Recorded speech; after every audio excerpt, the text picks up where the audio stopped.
Amaral, quando fez o convite, me falou assim: bom, geralmente a gente prioriza alguns personagens que não são muito conhecidos. Eu pensei, meu Deus, um personagem que eu vou elencar, trazer aqui para os irmãos. E aí veio um texto no meu coração e eu não conseguia fugir desse texto aí. Quando começa o texto queimar na nossa alma, no nosso coração, pode ser um sinal de que Deus está querendo falar para a gente. Eu fiquei nesse texto e eu queria falar para vocês hoje sobre um personagem da Bíblia chamado Filipe. Bom, existem alguns Filipes relatados na Bíblia, né? Dentre eles a gente tem o Filipe, o tetrarca, né? A gente tem Filipe, o filho do Herodes o Grande. Esse tetrarca também provavelmente era filho do Herodes com outra mulher. A gente tem o apóstolo Filipe, que foi um dos apóstolos, né, que Jesus escolheu. E a gente tem o Filipe, o diácono. Então, do tetrarca, dos apóstolos, mas algo que veio ao meu coração para falar com vocês foi sobre que bom que você vai trazer isso aí. Eu sou meio assim de apoiar, sabe o que é? Ai, obrigado. Aqui na Amaral. Amaral na polícia. Fernando. Puxa, eu nem sabia que seu nome era Fernando. Amaral era a polícia, tá? Tive o privilégio de começar um trabalho com policiais lá, rodoviários, né? E Deus tem nos abençoado ali grandemente, graças a Deus. Então eu queria falar sobre Filipe, o diácono. Filipe, o diácono. E para isso, a primeira menção que a gente tem de Filipe, o diácono, na Bíblia, está lá em Atos capítulo 6. Eu convido vocês para abrir as suas Bíblias. Eu posso usar aqui esse copo aqui? Esse aqui? Sim.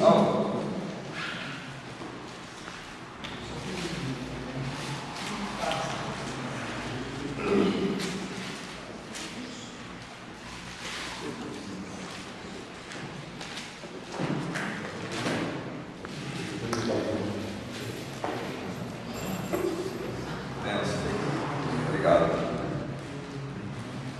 Atos capítulo 6, verso 1 em diante, diz assim: naqueles dias, crescendo o número de discípulos, os judeus de fala grega, entre eles queixados, os judeus de fala hebraica, que as suas viúvas estavam sendo esquecidas na distribuição diária de alimento. Por isso os 12 reuniram todos os discípulos e disseram: não é certo negligenciarmos o ministério da palavra de Deus a fim de servir às mesas. Escolham entre vocês 7 homens de bom testemunho, cheios do Espírito Santo e de sabedoria. Passaremos a eles essa tarefa, e nós nos dedicaremos à oração, ao ministério da palavra. Tal proposta agradou a todos. Então escolheram Estevão, homem cheio de fé e do Espírito Santo, além de Filipe, Prócoro, Nicanor, Timon, Pármenas, Nicolau, convertido ao judaísmo, proveniente de Antioquia. Interessante que aqui é a primeira aparição desse Filipe, que vai ser um dos que vão servir à mesa. Você sabe que a palavra diácono, diaconia, no grego, significa serviço, né? É um dos que vai servir. Os apóstolos falaram: bom, está tendo lá uma dificuldade aí com as viúvas por causa da distribuição de alimentos. A gente precisa escolher aí, escolha entre vocês aí 7 homens aí para fazer essa distribuição de alimentos, né? Parece que ali nós temos o start, o começo daquilo que a gente vai chamar depois de diaconia, né? De serviço na igreja. E aí fala: vamos escolher aí, mas tem um requisito para os homens aí, né? Eles precisam ser de bom testemunho, cheios do Espírito Santo e cheios de sabedoria. E aí entre eles então aparece o Filipe. Então por aqui a gente percebe que Filipe era um homem e tinha essas características para servir. só para a distribuição do alimento. Não era para ser pregador, não era para ser o professor da escola dominical, não era para ser o maestro, não era para ser o principal da sinagoga cristã, não era para ser o mestre dos mestres, era para servir os alimentos, era para distribuir os alimentos, é para ir para a mesa, distribuir os alimentos. E para esses que iam distribuir, dentre eles Filipe, é a primeira menção que nós temos dele. Então nós temos 3 características principais que eles precisavam ter: bom testemunho, cheio do Espírito Santo e cheio de sabedoria. Eu fico pensando, será que eu passava nesse crivo?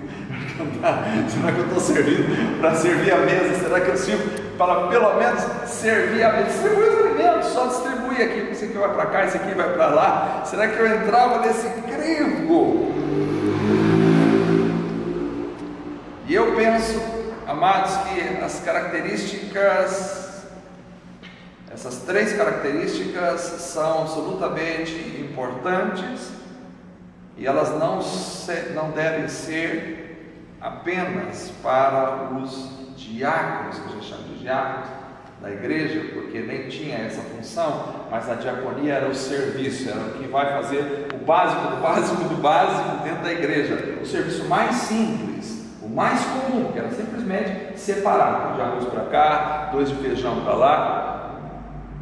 Se para esse serviço mais simples eram necessárias essas 3 características, eu entendo que todo homem que quer ter uma vida com Deus, ele precisa, no mínimo, começar com essas 3 características. Ele precisa ter bom testemunho, e o testemunho é aquilo que vem em você, que os de fora enxergam você, é aquilo que você passa a partir da sua vida. Bom testemunho não é só por palavras, mas é por ações, é pela vida. Bom testemunho é aquilo que vem em você, mas não só bom testemunho, precisam ser cheios do Espírito de Deus. E ultimamente essa tem sido a minha temática principal, que eu tenho entendido que o que a igreja mais precisa, e que os irmãos mais precisam, e que os líderes mais precisam, que os pastores mais precisam, que os músicos mais precisam, é serem cheios, repletos do Espírito Santo. É isso que nós precisamos.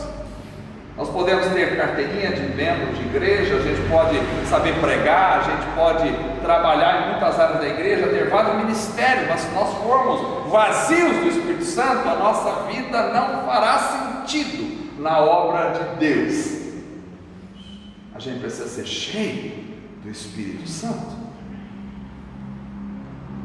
Se há uma coisa que o homem precisa ser, é cheio do Espírito Santo. 99,9% dos seus problemas acabariam na sua casa se você for cheio do Espírito Santo. A gente tem muitos problemas com casais, está toda hora aconselhando um ou outro, problemas aqui e acolá, mas a grande verdade é que a grande maioria dos problemas é que os casais, infelizmente, estão cheios de igrejismos na cabeça, mas vazios do Espírito Santo de Deus. E quando a gente é cheio do Espírito Santo, a gente não dá trabalho nenhum para o pastor não perde cabelo com gente cheia do Espírito Santo, porque quando você está cheio do Espírito Santo, você está cheio do amor, cheio da humildade, cheio da paz, cheio da alegria, cheio da bênção de Deus. Então, ser cheio do Espírito Santo é um imperativo para todos nós, não é só para o pastor, é para mim, para você. Se você é cheio do Espírito Santo, seu tratamento com a sua esposa em casa é outro. Se você é cheio do Espírito Santo, seu tratamento com o seu filho em casa é outro. Eu trouxe aqui meus 2 filhos, meu amigo Tarcísio, lá da igreja, o irmão abençoado, estão aqui. Se você é cheio do Espírito Santo, a vida em casa é outra. Filipe precisava ser, e ele era cheio do Espírito Santo. O enchimento do Espírito é aquilo que você é. Se o testemunho é aquilo que vem em você, o enchimento do Espírito é a sua condição existencial, espiritual diante de Deus. é aquilo que você é. Não é só o que vem em você, mas é aquilo que realmente você é. E aí, se você é cheio do Espírito Santo, vem o terceiro elemento, cheio de sabedoria. E a sabedoria é aquilo que você decide e age. Se o testemunho é aquilo que vem em você, o enchimento do Espírito Santo é aquilo que você é, a sabedoria é a sua forma de decidir e de agir. Sabedoria é diferente de conhecimento. Conhecimento é ter compreensão das coisas. Sabedoria é saber colocar o seu conhecimento de forma prática, verdadeiramente e eficazmente.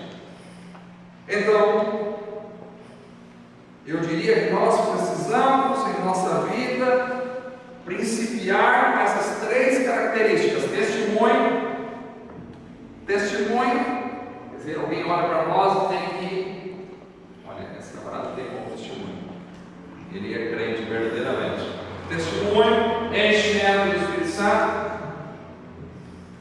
e sabedoria para agir.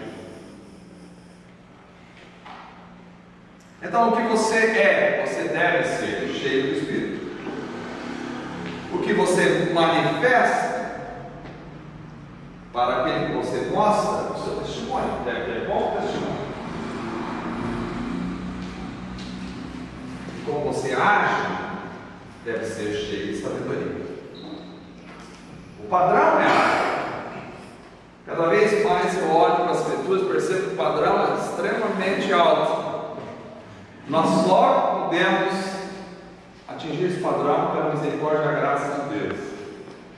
Porque se para distribuir alimentos, só distribui. A gente precisa ser cheio do Espírito Santo, da sabedoria e de bom testemunho, quem dirá para qualquer outra atividade que exerçamos no reino de Deus.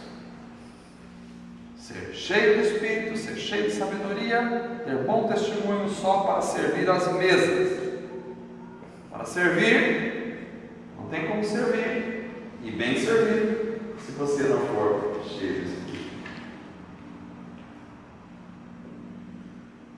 99,9% dos problemas da igreja acabariam se nós fôssemos todos cheios do Espírito Santo. Poucos aconselhamentos a gente teria que fazer se todos fossem cheios do Espírito de Deus, da sabedoria do Senhor. Só quem é cheio do Espírito pode servir com excelência. Agora, algo importante é que é preciso humildade para servir as mesas. É preciso humildade, porque via de regra a gente quer servir o púlpito, não a mesa. A mesa é mais complicada, porque a mesa ninguém vê quem fez. Quem colocou lá aquele amendoim ali, ninguém viu, ninguém vê, mas quem está no púlpito todo mundo vê. Via de regra a gente prefere os púlpitos ou os lugares que são mais destacáveis do que as mesas. Mas um homem cheio do Espírito Santo é direcionado para a mesa. Vai para a mesa, vai servir na mesa, vai lidar com os alimentos, vai separar o arroz. É preciso humildade para isso. Mas não tem como ser cheio do Espírito Santo se não tiver humildade. Porque Jesus disse: aprendei de mim que sou manso e humilde de coração. Então, se é uma coisa que todos nós precisamos aprender todos os dias, precisamos ser mansos e humildes de coração. Isso é um aprendizado na prática, um aprendizado na vida. Eu já tive muitas aulas de seminário, me formei, foi muitos anos de seminário, dei aula de seminário, mas um professor que passou por nós e perguntar, que a matéria que ele dava eu sei que ele era psiquiatra, a matéria que ele deu eu não sei nada do que ele falou, mas eu guardei uma frase que ele disse na sala de aula e que aquilo gravou a minha vida. Ele disse: nós precisamos pedir humildade ao Senhor. Ponto. Ele disse: meu Deus amado, valeu o seminário todo. Porque via de regra a gente se enche de orgulho rapidinho. E às vezes o serviço na mesa é o primeiro serviço que nós estamos sendo testados. Vai para a mesa. Eu podia pensar, mas eu queria ser um dos apóstolos que estava lá. Os apóstolos, nós vamos dedicar a palavra e as orações. E você, Ernesto, você vai para a mesa. E o que eu tenho que fazer? Pega lá a concha, divide bem a farinha, separa o arroz certinho. E o que mais? Que hora que eu vou pregar? Calma aí, vai para a mesa. E você vai ficar na mesa.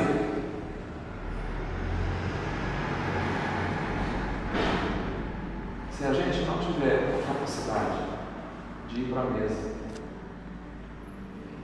já começamos errado a vida cristã. A vida cristã precisa começar na mesa. É aprender a servir. Talvez seja por isso que Jesus tomou uma toalha, colocou em volta de si uma bacia com água, e ajoelhou e lavou os pés dos discípulos. Pense bem, se você entrasse numa sala, se você não soubesse essa história, se você entrasse numa sala, tinha 12 homens ali, e um vestido como escravo, porque esse era o papel do escravo, uma toalha, uma bacia, lavando os pés daqueles 12 homens. Você lá entrasse naquela cena e alguém perguntasse para você: quem é o maior aqui? Eu dificilmente diria que é aquele que está com uma bacia lavando os pés. Os discípulos às vezes discutiam quem era o maior. Jesus, no reino é diferente, o processo é inverso. O maior é o que serve, o maior é que rebaixa, porque que haja em vós o mesmo sentimento que houve em Cristo Jesus, que sendo em forma de Deus, não andou por usurpação ser igual a Deus, antes esvaziou-se a si mesmo, se humilhou. O caminho do homem de Deus é sempre para baixo. Aliás, há duas atitudes que todo homem de Deus, duas atitudes que todo homem, o Amaral nunca mais, aqui é Fernandes, né? Fernando nunca mais. Duas atitudes que todo homem de Deus precisa ter. Basicamente, se ele estiver errado, ele precisa se humilhar. Se ele estiver certo, ele precisa se humilhar. Às vezes eu deixo de tanta razão. Agora eu vou pôr tudo em pratos limpos. Agora eu vou. Agora você vai ver. Agora escreveu, não leu o pau comeu. Eu leio quantos paus faz uma canoa. Nem sei de onde vier esse provérbio. Mas não veio da Bíblia. E a gente vai. Todo homem de Deus tem duas atitudes: se ele está certo, se ele está errado. Se ele está errado, ele tem que se humilhar.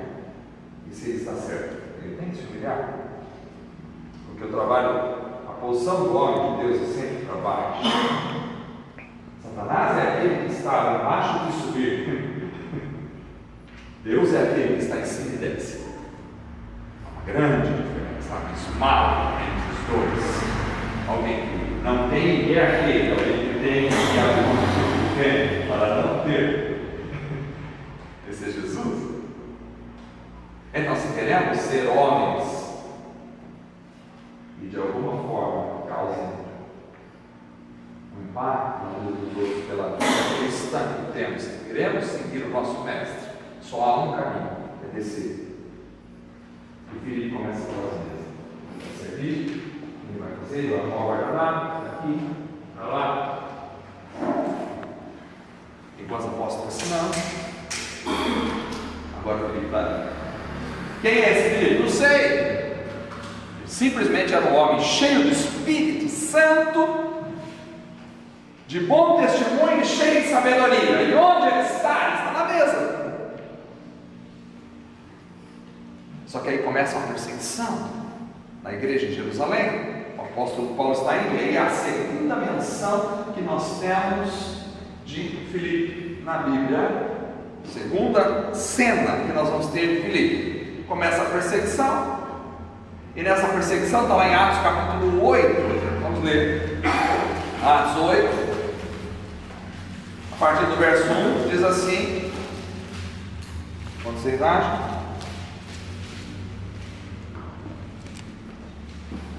Bonito esse cálice aqui, né? O Santo Graal. Uau! Atos 18:1, e Saulo estava ali consentindo na morte de Estevão, e naquela ocasião desencadeou-se grande perseguição contra a igreja em Jerusalém, e todos, exceto os apóstolos, foram dispersos pelas regiões da Judéia e de Samaria. Então nós temos aqui, os apóstolos continuam em Jerusalém, a perseguição chega e todos os outros são dispersos.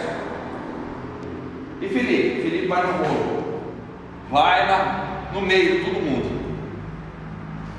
mas ele não era cheio do Espírito Santo, de sabedoria, de bom testemunho. É esse mesmo que vai ser disperso, ele tem que sair dali. E alguns homens piedosos sepultaram Estevão, fizeram por ele grande lamentação. Estevão era também um diácono, cheio do Espírito Santo, poder, de sabedoria, e morre logo no começo do seu ministério.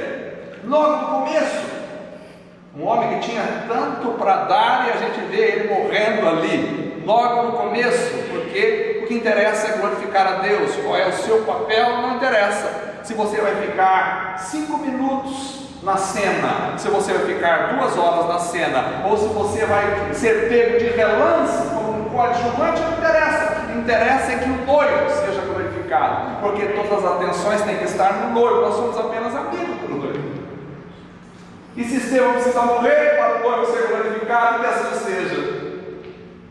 Estevão não construiu uma igreja, Estevão não tinha uma grande catedral, não pastoreou 1.500 membros, não ganhou um salário de 50 mil reais por mês. Ele morreu logo no começo, mas o testemunho de Estevão está vivo até hoje. Porque quando ele morria, via o Senhor, e quando via o Senhor de pé. O Senhor estava sentado, mas quando Estevão estava morrendo, ele viu o Senhor como? De pé. Por quê? Porque o Senhor estava participando da aflição de Estevão, e quando ele estava morrendo, Cristo estava de pé, e ele viu o Senhor.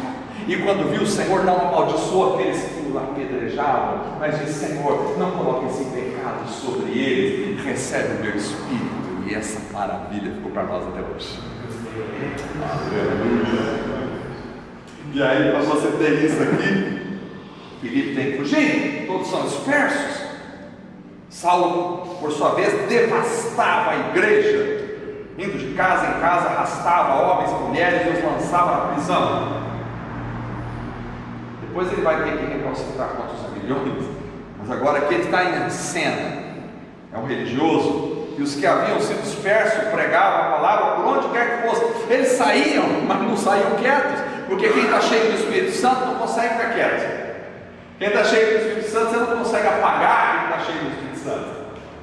Quem está cheio do Espírito Santo está manifestando a palavra por onde vai. E eles saíram de uma perseguição, e onde eles iam, eles pregavam a palavra, onde quer que fosse. Era para ter medo, porque Estevão já tinha morrido apedrejado. Você sabe o que é morrer apedrejado? Não, nem eu. Por quê? Porque ninguém de nós morreu apedrejado aqui. Mas imagine você estar ali, e uma pedra vem, e outra pedra vem, e a pedra vai ferindo você, vai cortando sua cabeça, vai cortando seu corpo, vai sangrando até a morte, vai amassando o seu crânio de pedradas e pedradas. Era para todos estarem acanhados agora, era para todos dizer: não, misericórdia, eu não quero isso para a minha vida. Mas eles não estão ali para sentar nos tronos das catedrais, eles estão ali cheios do Espírito Santo. E quando eles estão cheios do Espírito Santo, aonde eles vão passando, eles vão levando a palavra, vão anunciando. E aí, verso 5, é a segunda cena onde tem Filipe para uma cidade de Samaria, ali anunciando a Cristo. E quando a multidão ouviu Filipe e viu os sinais miraculosos que ele realizava, deu unânime atenção ao que ele dizia, porque os espíritos imundos saíam de muitos, dando gritos, e muitos paralíticos e mancos foram curados, e assim houve grande alegria nessa cidade. Que maravilha! Então esse homem que servia mesas, mas ele não estava preso às mesas. Às vezes a gente fica preso a apenas alguma coisa, deixa Deus nos usar em outras. Ele não era institucionalizado, ele não tinha uma carteirinha, ele não tinha sobre ele um quadradinho: você não pode fazer isso. Quando você está cheio do Espírito Santo, ninguém consegue colocar você no quadrado. Ele estava ali, ele servia, mas quando ele não pôde mais servir ali, ele começou a servir em outros lugares. Quem começou servindo mesas, agora começa a servir corações. E ele sai pregando. Era um homem cheio do Espírito Santo. Quando você é cheio do Espírito Santo, ninguém consegue amarrar você. Ele saiu pregando. Não estava preso a lugares, não, mas eu queria a minha catedral. Eu estava lá em Jerusalém. Jerusalém era o centro. É ali que está todo mundo. Não, se eu estou em Jerusalém, é igual aquele que disse: eu só sei ler, só sei andar na minha bicicleta. Se eu me tirar a bicicleta, e agora o que eu faço? Ele sai, onde ele sai, ele vai levando a palavra. E ele escolhe uma cidade. Para onde que ele vai? Samaria. Misericórdia. Misericórdia. Samaria. Samaria é um lugar rodeado pelos judeus, que vocês sabem da história.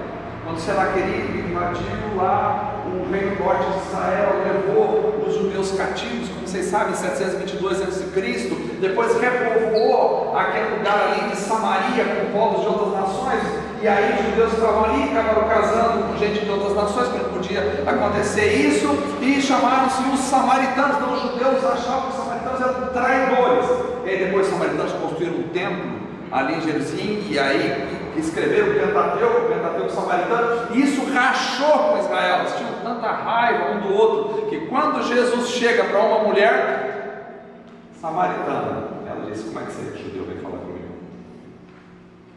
Mas Filipe está cheio do Espírito Santo. Filipe já tinha bebido da água viva, e ele então vai para Samaria. Eu escolheria outra metrópole para ele. Sair de Jerusalém, eu vou para outro lugar grande. Ele vai para Samaria. Por quê? Porque a humildade e a visão do reino estão no Filipe, cheio de humildade no coração. Ele vai para o lugar mais odiado dos judeus.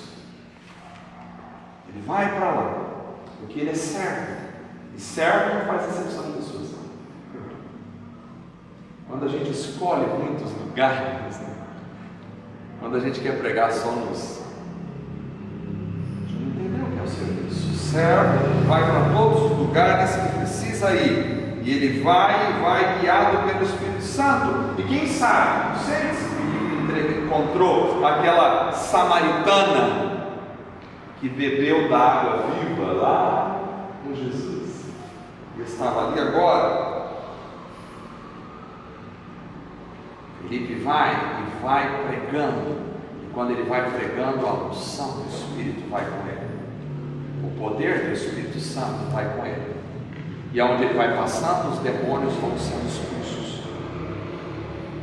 Eu me converti numa época em que eu sei que a gente tem um monte de shows pirotécnicos por aí no meio das igrejas evangélicas, um monte de besteira, de baboseira, que não tem nada a ver com o Evangelho, mas eu vi pessoas sendo libertas de demônios e sendo transformadas. Eu sei que tem muita pura fake news hoje na internet, em qualquer lugar, na televisão, tem testemunhos comprados, tem gente, mas eu vi pessoas serem curadas instantaneamente pelo poder de Deus, pela graça do Espírito Santo. Eu presenciei isso, pessoas sendo curadas completamente. Eu vi gente sendo transformada literalmente pelo poder de Deus. Quando a gente está cheio do Espírito Santo.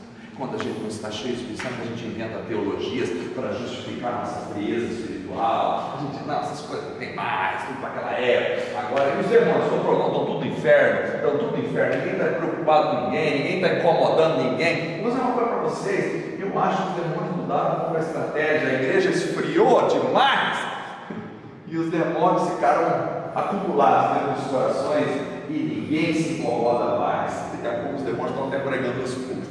Porque a igreja está gelada, vamos falar vocês aqui, não, aqui, fala para outros lados. A igreja está gelada de alguma forma, quando você está cheio do Espírito Santo, incomoda o inferno, incomoda.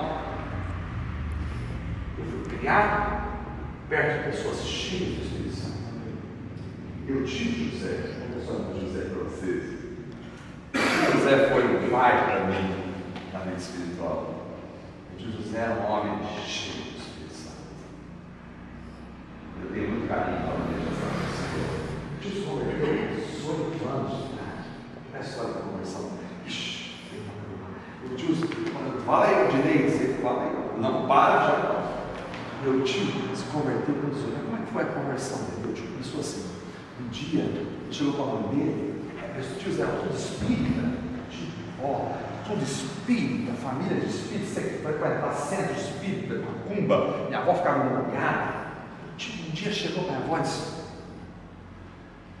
mãe, eu estou com vontade de alguma coisa, mas eu não sei o que. Eu não sei o que. Não sei. Eu estou sentindo um desejo de alguma coisa. Está faltando alguma coisa, não sei o que. E aí a mãe dele falou para mim: filho, está ficando louco? Não, eu estou sentindo desejo, Aí ele passou em frente ao cinema, ele disse: mãe, passa minha roupa. Eu acho que é filme de cinema, eu vou no cinema, eu vou assistir lá, eu acho que lá eu vou encontrar aquilo que está faltando. Ele foi, a mãe passou a roupa, ele foi no cinema. Chegou no cinema, daqui a 15 minutos ele estava de volta. Mas filho, acabou o filme já? Ele disse: mãe, não é o cinema, não é o cinema. Vontade de alguma coisa. Aí, carnaval, mãe, acho que é carnaval. Faz aí, vai. Costura uma roupa, minha avó costura uma roupa para ele, toda colorida. Vai para o carnaval, então, filho, vai. Aí, filho, meu filho está ficando louco da cabeça. Vai para o carnaval. Aí, colocou a roupa, foi. Meia hora depois, está em casa. Já acabou o carnaval? Mãe, não é aquilo. Eu estou lá, mas não é aquilo. Minha tia tinha ganhado uma Bíblia e tacou em cima do guarda-roupa. Meu tio mexendo nas coisas do guarda-roupa, encontrou a Bíblia. Poeira. Abriu as Escrituras. A alma que pecar esta mulher. Jogou a Bíblia em cima. Foi trabalhar. Meu avô era aqueles homens que contratavam para serviço de construção. Foi trabalhar na construção. Deus fez tudo maravilhoso.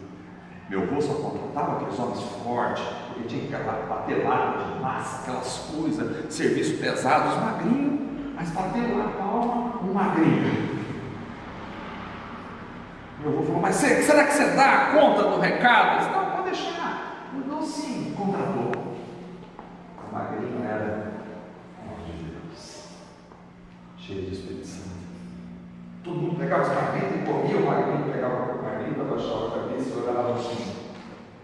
E aí, de repente, meu tio chegou para ele e disse: eu encontrei um livro de capa preta, escrito Bíblia. O que é isso, Bíblia? Aí ele falou: a Bíblia é a palavra de Deus. E meu tio falou assim: mas a palavra de Deus, como é que é isso aí? Eu li lá algo que pecar, e logo começou a explicar para ele. Ele disse: olha, está tendo um culto, uma tenda aqui. Se você quiser ir, vai lá hoje à noite, está tendo um culto lá, e vai lá, o pastor vai pregar. Meu tio falou: eu vou. Ele chegou lá, 18 anos de idade, chegou no culto. E quando ele chegou no culto, começou a cantar os louvores, e de repente o pastor começou a pregar. E quando o pastor começou a pregar, dentro dele começou a queimar. A ação do Espírito Santo, o poder de Deus na vida dele, ele começou a entender as coisas de Deus, ele começou a sentir o coração arder. E o pastor fez um apelo, e ele disse assim: você pode acreditar, eu não andei, eu não coloquei o pé no chão. E ele chegou no culto, e quando chegou no culto, ele saiu transformado, voltou para casa, e do portão ele gritou: mãe, eu encontrei! Está louco? Encontrou o quê? Eu encontrei Jesus, aleluia, aleluia. Meu tio homem cheio de Espírito Santo, cheio de Espírito Santo. 18 anos de idade, meu avô era um homem bruto, estúpido, violento, andava armado. Naquela época, pegasse um filho para bater com 18 anos de idade, batia, não tinha essa. Meu avô disse para ele: se você voltar na igreja, você não é mais meu filho. Você vai sair de casa. Eu era violento. Eu trabalhei, tinha dinheiro, eu gastou o dinheiro dele todo, ganhou muito dinheiro, depois gastou tudo com prostitutas. E ele diz: eu ganhei dinheiro para você ter uma vida, gozar a vida. Eles acham que gozar a vida é fazer as coisas do mundo. E ele diz: e eu não quero que você vá na igreja. Mas quem consegue segurar alguém que está cheio do Espírito Santo e que encontrou Cristo? E meu tio foi do mundo aquela noite.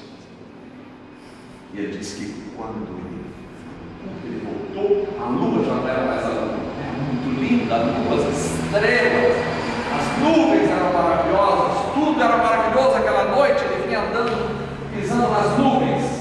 E quando ele bateu a mão na porta e abriu, o pai estava sentado e levantou na frente dele bruscamente, violentamente, e disse para ele: você foi para a igreja? Hoje em dia, vou uma coisa para vocês: o povo fala muito que se converte, não se converte a nada. Há muita adesão de gente nas igrejas. Lá fora, ele vem para cá, ele encontra um grupo legal, ele faz parte daquele grupo, ele começa a cantar na música, ele aprende os louvores da igreja, e ele acha que se converteu, mas o primeiro problema que dá, ele já sai por aí falando um monte de coisa e sai fora. Se converteu coisa nenhuma. Chegou? Alguma coisa para comer? Misericórdia. Aí é uma pressão, não é? Então, hoje em dia fala-se muito de conversão, mas o que nós temos é adaptação, não é conversão. Conversão é transformação. Meu tio se converteu. Quando o pai dele levantou violentamente na frente dele, ele disse: você foi para a igreja? Meu tio olhou para ele e disse: eu fui e estou, 18 anos de idade, estou disposto a morrer por Jesus. Você pode me bater, você pode me tocar de casa, você pode me matar se você quiser, mas de Jesus eu não largo nunca mais. Aquela palavra foi tão impactante que jogou o meu avô para trás e ele caiu sentado no sofá. E quando ele caiu sentado, eu olhei para meu tio e disse: então você pode ir para a igreja. Meu tio, com 18 anos, se converteu para a lei. Começou a orar, orou 20 anos para a família. Orou, até um dia que Deus disse para ele: não pregue mais o evangelho para a sua família, você já pregou demais, apenas viva o evangelho, tua família inteira vai se converter. Meu tio já era casado nessa época, eu disse para minha tia: se eu for pregar o evangelho para a minha família, você me cutuca tudo. Deus falou: não posso pregar. E aí a família disse assim: mas você não me convida mais para a minha igreja, que negócio é esse? E aí a pessoa inteira atrás do outro, a família toda hoje é convertida para a glória de Deus. Cheio do Espírito.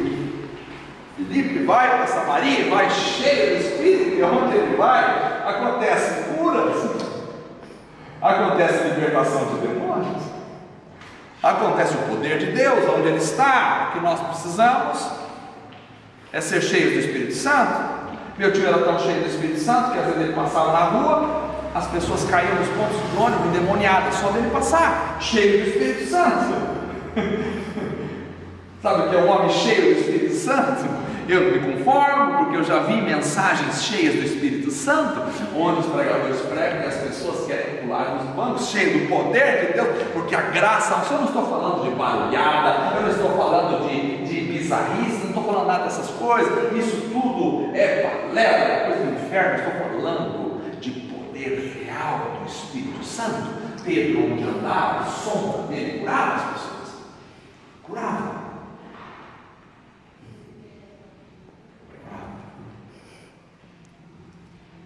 Você crê no poder de Deus? Nós vamos fazer uma viagem esses tempos. Meu Deus, não consegui falar. Nós fomos fazer uma viagem esses tempos e fomos para Medellín, sair com a família. E aí falei: vamos fazer uma viagem de carro. Mas talvez seja a viagem da nossa vida.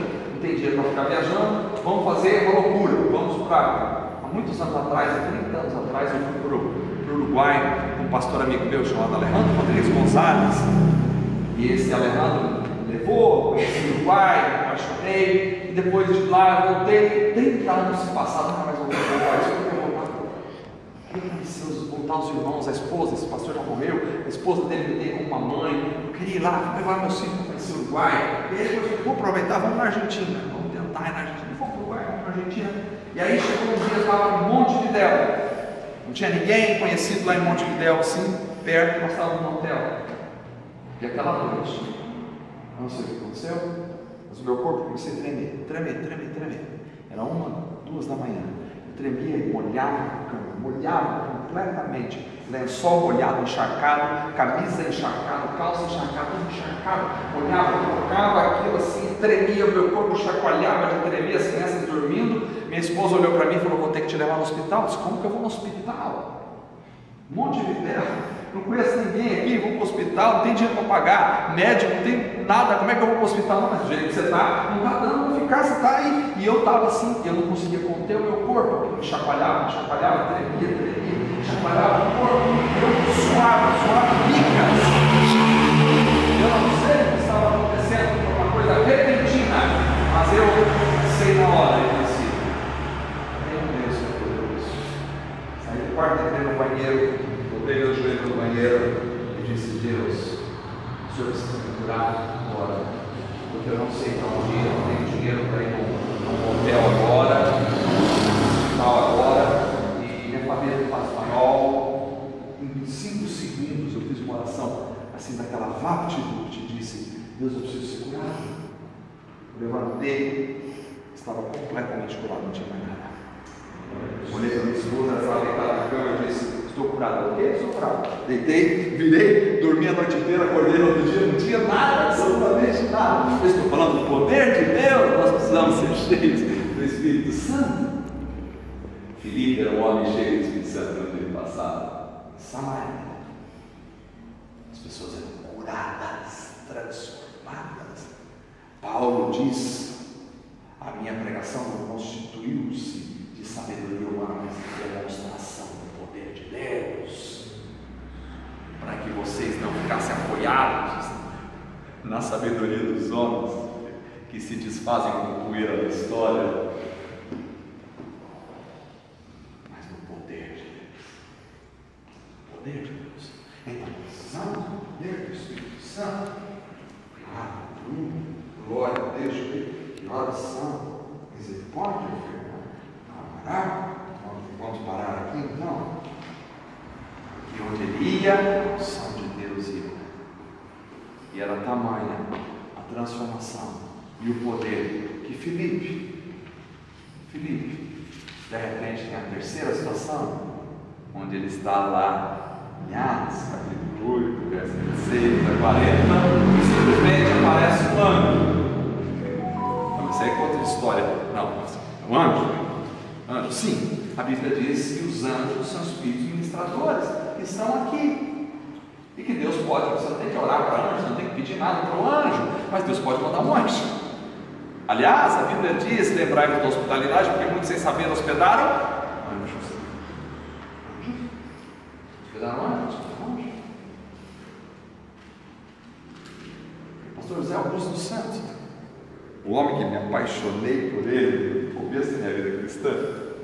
Pastor José Augusto tinha extremas experiências com Deus maravilhosas. Eu sei que é uma mentira por aí, uma falcatrua, lá, mas quando você convive com uma pessoa, você sabe se é autêntico, se não é autêntico. Eu convivi com esse homem, eu sabia da autenticidade. O pastor José Augusto dos Santos, um dia ele contou para a igreja, contava várias vezes essa experiência. Ele estava na casa dele na época, ele estava muito racionado, dinheiro, não tinha dinheiro, não tinha nada, estava vivendo uma situação muito ruim financeiramente naquela época. Os pastores ganhavam muito pouco, não era daqueles pastores milionários, e não tinha quase. E a esposa dele tinha feito uma janta que só dava para ele e para ela comer, uma sopinha. Estava lá e bateu palma na casa dele, um casal. Ele abriu a porta. Ele viu que era alguma coisa diferente. E ele chamou esse casal para entrar. E ele disse para a esposa: serve para eles. Porque tem de comida assim, não é possível, não vai sobrar nada. Não tem para 4. E eles comiam. E eles comiam. Eles conversaram com eles. E repetiram. Olha só, não tem para ninguém mais, nós aqui vamos passar fome, gente. Eles se levantaram. Eles saíram. E quando eles saíram, o pastor foi atrás dele e não viu mais ninguém. Voltou lá. E a boca estava cheia até na boca. Lembrai-vos da hospitalidade, porque muitos, sem saber, hospedaram anjos. Eu sei que é difícil acreditar em algumas coisas, eu sou muito cético. Aliás, eu já passei pela academia e virei absolutamente cético na academia. Eu duvidava de tudo e de todos e achei que a intelectualidade era a melhor coisa que existia, eu deveria me apegar no intelectual, e entrei por uma tal, depois você me conheceu quando fui para o mestrado. Aí fui para o mestrado em São Paulo, fui para uma ideia muito liberal das escrituras, comecei com liberalismo, todo mundo liberal para todos os lados, professores, doutorados, doutores da Alemanha, da França, de tudo quanto é lugar, e eu comecei a entrar por essa besteira, até que eu descobri que isso não leva a nada, a lugar algum, a não ser a frieza, a geladeira, a frustração espiritual, a ausência de Deus, ao distanciamento da verdade do Evangelho e ao esfriamento da vida de fé, até que Deus me disse: está tudo errado, você precisa confiar na minha palavra, abrir o seu coração e se encher do Espírito Santo, porque se tem alguém que pode transformar uma pessoa, é o Espírito Santo de Deus, só Ele. Amém. Só Ele. Se Ele agir, agiu. Se não agir, não agiu. É o Espírito Santo. O Espírito Santo. Vou encerrar aqui. Nós estamos fazendo um trabalho na casa do Senhor, aqui em Prudente, que é um médico conceituado, e ele começou a fazer trabalhos na casa dele muito tempo antes, e de repente o pastor queria lá, não pôde mais, e ele chama os amigos, mas ele mexe muito racional, e aí depois eu comecei a pregar lá, e ele deixa ele escolher o tema que ele quer que pregue, e aí ele escolheu o tema da conversão. As ideias dele eram todas misturadas, catolicismo, espiritismo, tudo mais. Conversão, eu só lá vou falar a palavra. Como o Espírito Santo faz as coisas. Eu preparei a mensagem sobre a conversão. Uma coisa é você pregar, outra coisa é você sentir que o Espírito Santo está te usando para pregar. Todos nós sabemos pregar, agora ser cheio do Espírito Santo é outra coisa. E quando eu estava pregando, eu percebi que o Espírito Santo começou a agir. Aquelas pessoas estavam ali. A graça de Deus começou a agir. Levantei do lugar onde eu estava, geralmente os pregos sentados lá, levantei do lugar onde eu estava e comecei a falar sobre a conversão. Comecei a falar sobre a conversão. Conversão, eu disse assim, de repente eu disse: você tem que querer para se converter, você tem que querer Deus, você tem que desejar Deus. E aquele homem estritamente racional, estritamente comedido, que não expressa as suas emoções, que não expressa nada dentro dos outros, que é aquela racionalidade da medicina pura, estava ali, ele deu um grito e disse: eu quero! E quando ele disse eu quero, eu disse: então venha para frente. Ele levantou a própria casa dele, deu um pulo para frente, e eu disse: então venha, e quem quer mais venha. E outras pessoas começaram a vir ali para frente, e de repente aquele homem, ele depois me contou: eu sou extremamente em controle das minhas emoções, ele não chora. Esse homem caiu num choro lá na frente de todo mundo, e ele depois confessou para mim: eu ia cair de joelho, eu segurei para não cair de joelho. E eu disse: é o poder do Espírito Santo. Você pode ter boa teologia, mas a teologia não converte ninguém. Você pode até convencer na mente, mas se não for a obra do Espírito de Deus poderosa, não vai fazer a obra. E quando o Espírito Santo convence, quando o Espírito Santo toca e quebra uma pessoa que não foi quebrantada na presença de Deus. Meu Deus, glória a Deus. Louvado seja o Senhor por tudo. O que nós precisamos é ser cheios do Espírito Santo. O que eu vou fazer? Vou servir mesa. Amém? Quem serve mesa serve coração. No final da história nós temos Filipe, quando Paulo passa em Cesareia, ele é chamado Filipe, o evangelista. E é o diácono, é o evangelista, é o que serve mesa e serve corações.